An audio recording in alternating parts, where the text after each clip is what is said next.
নমস্কার বন্ধুরা, শিউলি রান্নাঘরে সবাইকে স্বাগত। আশা করবো সবাই ভালো আছো, সুস্থ আছো। আজ নিয়ে এসেছি চিতল মাছের রেসিপি। চলো আমার রান্না করে দেখিয়েছি কেমন করে চিতল মাছ রান্না করছি। এভাবে যদি কখনো আগে রান্না না করে থাকো, নিশ্চয়ই ভিডিওটা দেখার পর একবার এইভাবে রান্না করবে যারা চিতল মাছ খাও। চিতল মাছ নিয়ে নিয়েছি, হলুদ লবণ মেখে নিয়েছি। মশলার জন্য নিয়ে নিয়েছি আদা, পোস্ত, জিরে, দারচিনি, এলাচি আর কাঁচা লঙ্কা।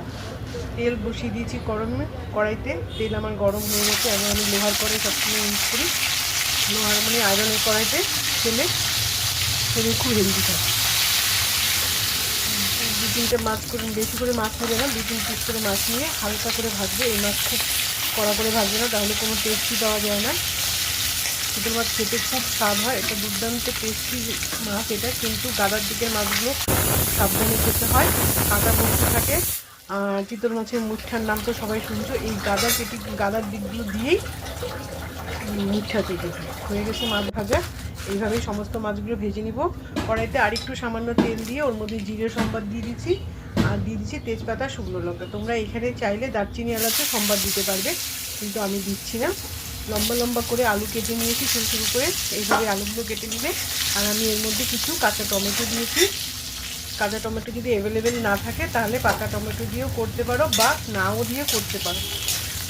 চিতল মাছ, আমার যে মাছ আছে, আমি যেসব মাছ পছন্দ করি তার মধ্যে চিতল মাছ আমি ভীষণ পছন্দ করি। যে কোনো মানে আর মাছ, কাতল মাছ, চিতল মাছ, এইসব মাছ হলে আমার সাইড ডিশ কিচ্ছু লাগে না। শুকনো মশলা নিয়ে নিয়েছি, লাল লঙ্কার গুঁড়ো, শুকনো লঙ্কার গুঁড়ো, কাশ্মীরি লঙ্কার গুঁড়ো, লবণ, হলুদ পরিমাণ মতো, আর মশলাটাকে পেস্ট করে দিয়ে দিচ্ছি। মশলার বাটির মধ্যে অনেক মশলা লেগেছিলো, সেটাকে ধুয়ে সামান্য 2 চামচের মতো জল দিয়ে সেটাও দিয়ে দিচ্ছি। এইভাবে রান্না করলে না চিতল মাছ যা স্বাদ হয় না কি বলবো। অবশ্যই একবার ট্রাই করবে সবাই।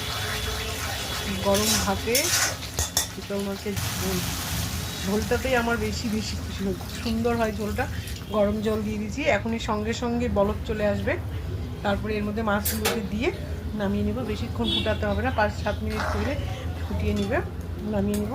হয়ে গেছে কিন্তু আমার চিতল মাছের ঝোলটা সম্পূর্ণ হয়ে গেছে। এর মধ্যে মাছগুলো এবার আমি দিয়ে নিব।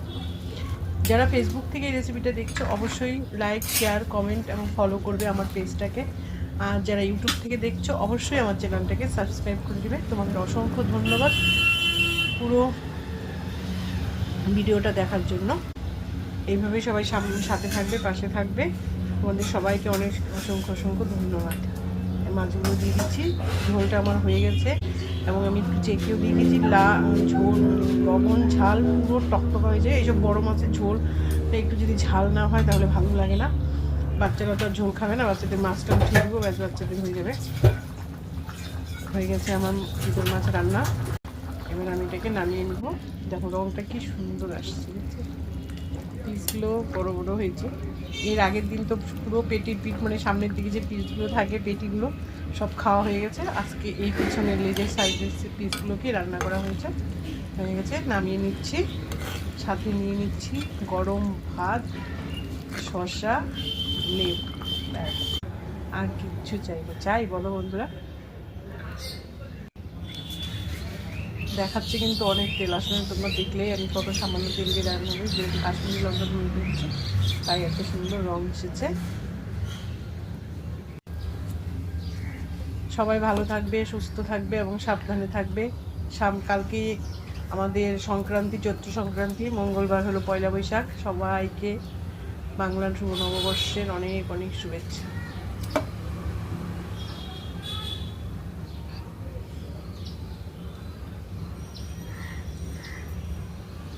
পাশে কিন্তু আমি লেবু, পেঁয়াজ আর টমেটো নিয়ে নিয়েছি, শসা নিয়ে নিয়েছি।